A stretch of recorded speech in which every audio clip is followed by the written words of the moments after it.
Po, natyrisht që ndikon në familjet e tyre, jo vetëm tek ata personal, po edhe në familjet e tyre, duke pas parasysh ngritjen enorme të çmimeve të produkteve elementare për jetesë, do të thotë nëse këtyre punëtorëve të arsimit, shkencës dhe të kulturës, të cilët ju mohohet një drejt kushtetuese, pra kjo 0.5% krahasim me 0.25% që thamë është diku rreth një page që janë dëmtuar secili, natyrisht që ajo edhe ndikon në gjendjen e tyre sociale dhe ekonomike. Por kemi edhe një problem tjetër ku qeveria në dorëheqje tani ndon miliona për organizata profitabile, e kemi në të njëjtën kohë punëtorë të cilët punojnë në arsim, mësimdhënës, të cilët japin mësim dhe ndoshta me muaj të tërë nuk janë fare në listën e pagave. E kemi rastin e komunës së Vushtrisë, ku kemi një numër të konsiderueshme të mësimdhënësve, të cilët janë duke punuar me nga 6 muaj, po edhe 7-8 muaj dhe nuk janë fare në listën e pagave. A thu si ka mundësi që qeveria të bëjë një veprim të çuditshëm të tillë, që t'jep miliona për organizata profitabile, siç është Telekomi, Posta dhe Telekomi i Kosovës, e mos ketë mjete për t'i paguar punëtorët të cilët mbajnë mësim çdo ditë. Kjo është shumë e çuditshme dhe e habitshme. Do thotë ku gjen mjete për t'i dhënë në organizate profitabile e nuk gjen mjete në të njëjtën kohë për t'i paguar punëtorët e tij, nga se punëtorët e arsimit janë punëtorë të qeverisë. Në fakt. Faleminderit, po e kthejmë temën te standardet e gjyqësorit, standardet e drejtësisë. Zotëri gjyqtar,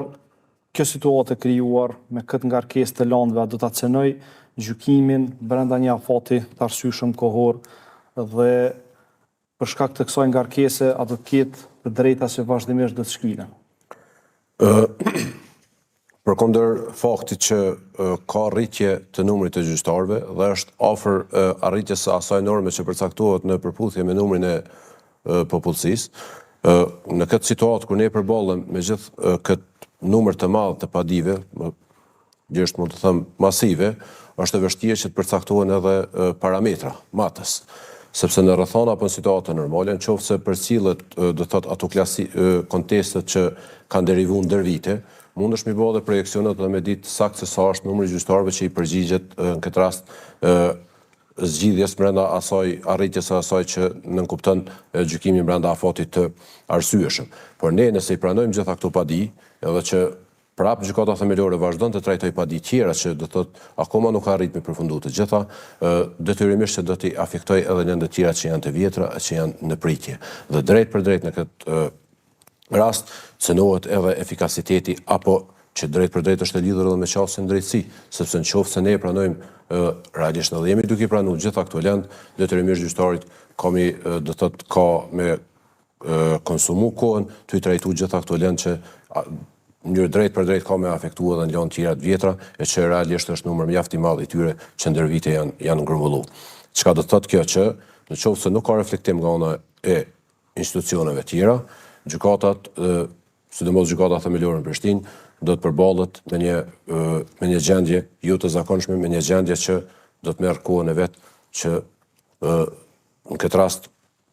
detyrimisht do të jetë edhe afektuese sikurse për lëndë tjera, po ashtu edhe ngarkesë tepër e madhe sikurse për gjyqtarët, po ashtu edhe për stafin administrativ. Zoti Zekaj, ekzekutive, por edhe kuvendi, kur diskutojmë për pushtetin gjyqësor, kërkojnë që t'jetë efikas, që t'jetë efektiv, kërkojnë që në gjitha raportet të delë si një sistem i cili i përmbush obligimet kushtetuese ligjore ndaj qytetarëve. Po kontributin këtë drejtim me sa po shihet nuk po vjen fare nga legislativi dhe ekzekutivi që të kryejnë këto obligime për brenda një afati kohor. Përkundrazi, po janë si duket shkaktar që e drejta për një gjykim të arsyeshëm në një kohë të arsyeshme pra të mos ndodhë. Faktikisht e diskutojmë edhe deri tani që më shumë po paraqitet pengesë sistemi pushtetit ekzekutiv dhe legjislativ se sa ndihmës në raport me sistemin e drejtësisë. Ajo çfarë ishte dashur të jenë pritet nga ekzekutivi përkatësisht Ministria e Drejtësisë si sponsoruese ligjit që ndërlidhen shumica atyre që ndërlidhen me pjesën e sistemit të drejtësisë, pastaj edhe kuvendi si aprovuese këtyre ligjeve është që të krijojnë mekanizma përkatësisht të krijojnë lehtësi për sistemin e drejtësisë, për sistemin gjyqësor, përveç buxhetit, rritjes e resurseve njerëzore, rritjes e kapacitetit financiar, të krijojnë edhe lehtësi procedurale për këtë sistem. Ne kemi disa zgjidhjen alternative të kontesteve, disa mekanizma të përcaktuar, siç janë edhe ndërmjetësimi arbitrazhi dhe çështjet e tjera, të cilët jo shumë aplikohen për ta ndihmuar sistemin e drejtësisë, sistemin gjyqësor për ta ulur këtë numër të lëndëve. Disa gjykata janë prinë për ka aplikimi i këtyre mekanizmave, siç është gjykata themelore në Pej, e cila një numër jashtëzakonisht të madh të lëndëve civile i ka përfunduar, e sidomos ato që ndërlidhen me kontratën kolektive i ka përfunduar përmes mekanizmit të ndërmjetësimit, por gjithmonë në rastin e ndërmjetësimit duhet të kemi dakordim të palëve, përkatësisht paditësve dhe të paditurve, për ta përfunduar një lëndë me këtë mekanizëm. Duhet Ministria e Drejtësisë të shikojë modelet më të mira ndërkombëtare për ta lehtësuar punën e sistemit gjyqësor.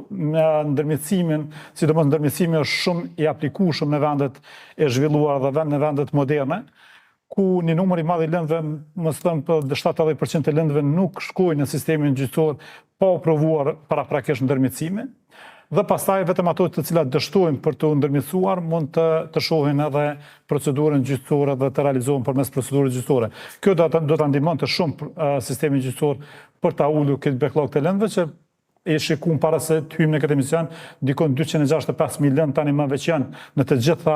limit e drejtësisë në sistemin gjyqësor si backlog i lëndëve të mbetura nga vitet e kaluara. Ne kemi një ndërmjetësim i cili faktikisht është jo aq efikas brenda sistemit gjyqësor, për shkak se procedurave të cilat janë të përcaktuara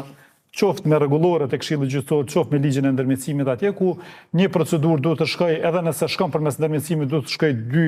paktën 2 herë nëpër duart e gjyqtarit dhe të merr kohën e gjykatës, kështu që duhet Ministria e Drejtësisë të parashë këto mekanizma të jenë sa më lehtësues. Të provohet ndërmjetësimi, të mos shkojë lënda në dorën e gjyqtarit, pa provuar procedura ndërmjetësimi. Domethënë, nëse arrit të zgjidhet, të konfirmohet nga administrata e sistemit gjyqësor dhe jo të merr kohën e gjyqtarit, dhe kjo besoj që do ta lehtësonte shumë këtë numër të madh të lëndëve, por siç shihet nuk ka as ide, as vullnet, as nga pushteti ekzekutiv dhe as nga pushteti legislativ që të ndihmohet gjyqësori për të dalur nga kjo bllokadë që mund ta quajmë tani me gati si bllokadë totale, por gjithmonë vetëm kritikohet të njëjtë, pa ofruar zgjidhje, pa ofruar përkraje nga këto dy sisteme.